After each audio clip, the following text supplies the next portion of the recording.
आज हम डिस्कस करेंगे एक बहुत ही कॉमन मिथ है मार्केट में, रिटेल इन्वेस्टर्स के बीच में, जो मैंने अभी रिसेंटली फेस किया। उसके बारे में हम डिस्कस करेंगे कि कैसे ये मिथ जो है वो रिटेल इन्वेस्टर्स को रोकता है मोटा पैसा कमाने से या एक मेजर वेल्थ क्रिएट करने से स्टॉक मार्केट में। रिसेंटली हुआ क्या, वन ऑफ मेरे नोन में है एक पर्सन। उन्होंने मेरे से कुछ ऐसे स्टॉक्स के नाम मुझसे पूछे, सजेशन मांगा मुझसे, जिनका मार्केट प्राइस 100 रुपीज़ के आसपास हो या उससे कम हो। आई मीन एक बहुत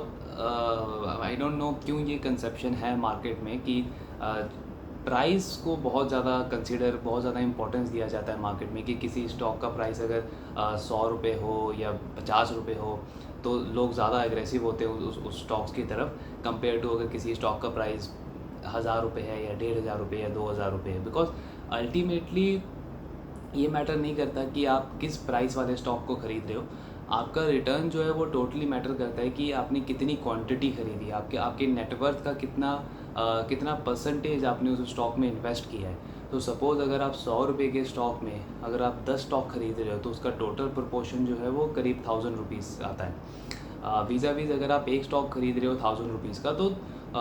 आई मीन कोई मेजर डिफरेंस नहीं है दोनों चीज़ों में। आपका जो टोटल इन्वेस्टेड वैल्यू है वो सेम है, बट आपका रिटर्न जो आपका जो लाइफस्टाइल में कितना बड़ा चेंज आएगा, ये टोटली डिपेंड करता है कि आपने अपने नेटवर्थ का कितना परसेंटेज एलोकेट किया है, या आपकी टोटल जो इन्वेस्टमेंट कॉर्पस है उसमें आपने उस पर्टिकुलर स्टॉक में कितना परसेंटेज एलोकेशन रखा है। सपोज़ आपका टोटल इन्वेस्टमेंट जो पोर्टफोलियो है वो सपोज़ 5 लाख का है, एंड अगर आपने किसी एक स्टॉक में 1 लाख रुपए के आसपास इन्वेस्ट किया है, सो ये अराउंड 20% की एलोकेशन हो जाती है। तो ये बहुत ज़्यादा इम्पॉर्टेंट है एक इन्वेस्टर के लिए, अगर उसको किसी स्टॉक से पैसा कमाना है, रैदर देन कि आपने 5 लाख के पोर्टफोलियो में 25 स्टॉक लेके रखे हुए हैं और किसी एक में भी आपका 10% का एलोकेशन भी नहीं है। बिकॉज कल को अगर वो उनमें से कोई भी ऐसा स्टॉक बहुत अच्छा चल गया, बहुत अच्छा बिजनेस ने परफॉर्म किया, एंड स्टॉक वहाँ से अगर डबल भी हो जाता है, तो आपकी ओवरऑल नेटवर्थ पे बहुत ज़्यादा इम्पैक्ट नहीं पड़ेगा उससे, आपकी लाइफस्टाइल में कोई बहुत मेजर चेंज आप नहीं देखोगे उससे। रीज़न बीइंग कि आपने एलोकेशन ही उसमें कम रखा है। 5 लाख के पोर्टफोलियो में आपने 25 स्टॉक लेके रखे हैं, और मेजॉरिटी जो आपका इन्वेस्टेड वैल्यू है किसी एक स्टॉक में वो 30-40 थाउजेंड के आसपास है। तो अगर वो वहाँ से डबल भी होता है तो आप हार्डली 50-60 थाउजेंड की आपकी टोटल इन्वेस्टेड वैल्यू होगी, टोटल रिटर्न होगा उस स्टॉक से, जो बहुत बड़ा मेजर चेंज नहीं क्रिएट कर सकता आपकी लाइफ में। वीज़ा अगर आपने 5 लाख के पोर्टफोलियो में 1 लाख या 2 लाख किसी एक पर्टिकुलर स्टॉक में डाले हैं, एंड अगर वहाँ से उसमें ग्रोथ आती है बिजनेस में, और स्टॉक अगर वहाँ से एक बुल मार्केट में डबल होता है, तो आपका जो टोटल कैपिटल होगा एक स्टॉक में वो करीब 3 लाख 4 लाख के आसपास हो जाएगा। वहाँ से आप एक्सपेक्ट कर सकते हो कि एक कुछ परसेंटेज चेंज आ सकता है आपकी लाइफस्टाइल में, आपका कुछ परसेंटेज एक वेल्थ क्रिएट हो सकता है। तो ये पहला पॉइंट था जो रिटेल इन्वेस्टर ज़्यादा कंसीडर करते हैं स्टॉक प्राइस को, रैदर देन कि उन्होंने कितनी क्वांटिटी या अपने नेटवर्क का कितना परसेंटेज एलोकेट किया है एक पर्टिकुलर स्टॉक में। देन सेकंड, मैंने कुछ स्टॉक्स के नाम जो थे वो किसी तरीके से सजेस्ट किए जिनका प्राइस जो था वो 100 रुपीज़ या उससे कम था, एंड कुछ मैंने वैसे भी सजेस्ट किए जिनका प्राइस 150 से 200 के बीच में था, बिकॉज आई फील कि बहुत बड़ा डिफरेंस नहीं है 100 एंड 200 रुपीज़ में। बट ये स्टॉक के नाम जैसे मैंने सजेस्ट किए, जो पर्सन थे उन्होंने सडनली उन स्टॉक्स में उनका जो नाम सुन के उनका इंटरेस्ट जो था वो बिल्कुल ही ख़त्म हो गया, एंड आई मीन उन्होंने इंटरेस्ट बिल्कुल ही लूज़ कर दिया वो नाम सुन करके। उसका बहुत मेजर रीज़न ये था कि मैंने करीब 3 से 4 नाम सजेस्ट किए थे, एंड उनमें से मोस्टली स्टॉक जो थे वो पिछले 1 से 1.5 साल में या 1 से 2 साल में उन्होंने ऑलरेडी 3 से 4 गुना रिटर्न दिया है उन स्टॉक्स ने।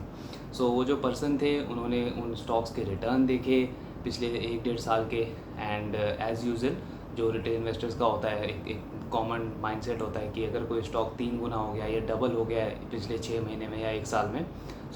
उनका मेजर फोकस होता है कि ये स्टॉक से तो पैसा बनने नहीं वाला, एंड उनका फोकस किसी और स्टॉक में चला जाता है। सेम इन पर्सन के साथ भी हुआ, बट ये एक बहुत बड़ा मेजर मिसकंसेप्शन है, बिकॉज अगर कोई स्टॉक 3 गुना 4 गुना हो रहा है 1 से 2 साल में, तो ये आपको शो कर रहा है कि उस बिज़नेस के पीछे ऐसा अर्निंग मोमेंटम है, उस बिज़नेस के पास जो है वो परफॉर्मेंस है। सो बिज़नेस में मे बी ग्रोथ अच्छी हो सकती है, नए नए प्लांट मशीनरी उन्होंने इंस्टॉल किए होंगे, नया डिस्ट्रीब्यूशन लगाया होगा, अपने अपने बिज़नेस को और ज़्यादा एक्सपैंड किया होगा, सेल्स ग्रोथ, रेवेन्यू ग्रोथ बहुत अच्छी आई होगी, ऑपरेटिंग लेवरेज मिला होगा, ऑपरेटिंग एफिशिएंसी बढ़ी होगी कंपनी की, कंपनी मार्केट शेयर गेन कर रही होगी, उनके प्रोडक्ट्स में एक्सपेंशन आया होगा। तो ये सारे रीज़न होते हैं जिनकी वजह से एक बिज़नेस में बहुत अच्छी रिकवरी आती है, बिज़नेस में बहुत अच्छी परफॉर्मेंस आती है। एंड एज़ यूजुअल जब बिज़नेस में ग्रोथ आती है तो स्टॉक भी उसका वैसे ही भागता है। सो इसका मतलब ये नहीं है कि अगर कोई स्टॉक 3 गुना 4 गुना भाग गया तो आगे वो बढ़ नहीं सकता, बिकॉज ये बहुत ज़्यादा पॉसिबिलिटी है। अगर हम कुछ एग्जांपल देखें, जैसे वरुण बेवरेजेस है, आज से 3-4 साल पहले वरुण बेवरेजेस ने जो स्टिंग एक प्रोडक्ट है उनका, उसको लॉन्च किया था। एंड वहाँ पे उन्होंने बहुत ज़्यादा फोकस किया था डिस्ट्रीब्यूशन एक्सपेंशन के ऊपर। एंड उसके अगर 1-2 साल के बाद आप देखो तो स्टॉक तो चला ही, बट उनका स्टॉक इसीलिए चला बिकॉज उनका बिज़नेस ग्रोथ बहुत ही ज़्यादा अच्छा था। एफएमसीजी में आप चाहे हिंदुस्तान यूनिलीवर लो या नेस्ले लो या कोई भी बड़ी कंपनी ले लो, डाबर, गोदरेज, इनका पिछले 3-4 साल से वॉल्यूम ग्रोथ जो है वो बिल्कुल ज़ीरो है, और इनफैक्ट नेगेटिव वॉल्यूम ग्रोथ है इनकी रूरल एरियाज़ में। वहाँ पे वरुण बेवरेजेस ने 20 से 25% की वॉल्यूम ग्रोथ डिलीवर करी है। एंड उसके साथ में अगर आप वैल्यू जो प्राइस इंक्रीज़ करती है कंपनी, उसका अगर आप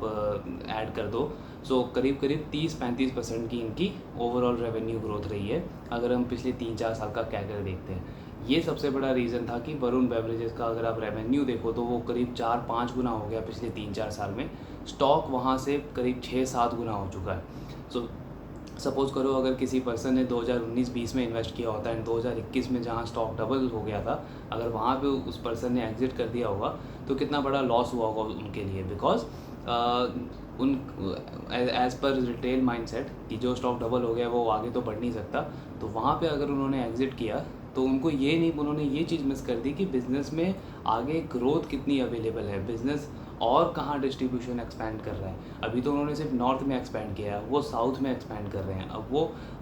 ईस्टर्न एरियाज़ में एक्सपैंड कर रहे हैं। पहले उनका फोकस सिर्फ स्टिंग के ऊपर था, अब वो डेयरी प्रोडक्ट्स के ऊपर फोकस कर रहे हैं, वो बेवरेजेस के ऊपर फोकस कर रहे हैं। अब वो जो उनकी एनर्जी ड्रिंक है, जो उन्होंने न्यू एनर्जी ड्रिंक लॉन्च की है, उस पर फोकस कर रहे हैं। सो इन सारी चीज़ों पे तो उन्होंने अपना फोकस अभी जस्ट बढ़ाया ही है। अभी तो सिर्फ स्टिंग की जो सक्सेस थी वो इस कंपनी के बिज़नेस में आई है, इनके नंबर्स में आई है, जिसकी वजह से स्टॉक इतना ज़्यादा भागा है। अभी तो ये सारे फैक्टर्स अवेलेबल हैं इस कंपनी के पास, इस बिज़नेस के पास, जहाँ पे बहुत अच्छी ग्रोथ अभी आनी बाकी है। एंड पॉसिबल है कि यहाँ से भी आराम से ये बिज़नेस अगले 2-3 साल में डबल हो सकता है। सो अगर इन सारी चीज़ों पे हम फोकस नहीं रखेंगे जो मेजॉरिटी लोग करते हैं, एंड अगर हम सिर्फ स्टॉक चार्ट देखेंगे कि ऑलरेडी 2 डबल हो चुका है या 3 गुना हो चुका है पिछले 6 महीने में, साल भर में, तो 99.99% चांसेस है कि पैसा हमारा कभी भी बड़ा पैसा नहीं बन सकता। हम मेजॉरिटी लोग जो करते हैं 5,000 10,000 या अपना 1-2% एलोकेशन उन्होंने किसी एक स्टॉक में रखा, कुछ रिटर्न आया, वहाँ से प्रॉफिट बुक किया, एंड देन हम सडनली किसी दूसरे स्टॉक में एंट्री का पोजीशन चेक करते हैं। सो ये बहुत ही गलत माइंडसेट है, बिकॉज आपका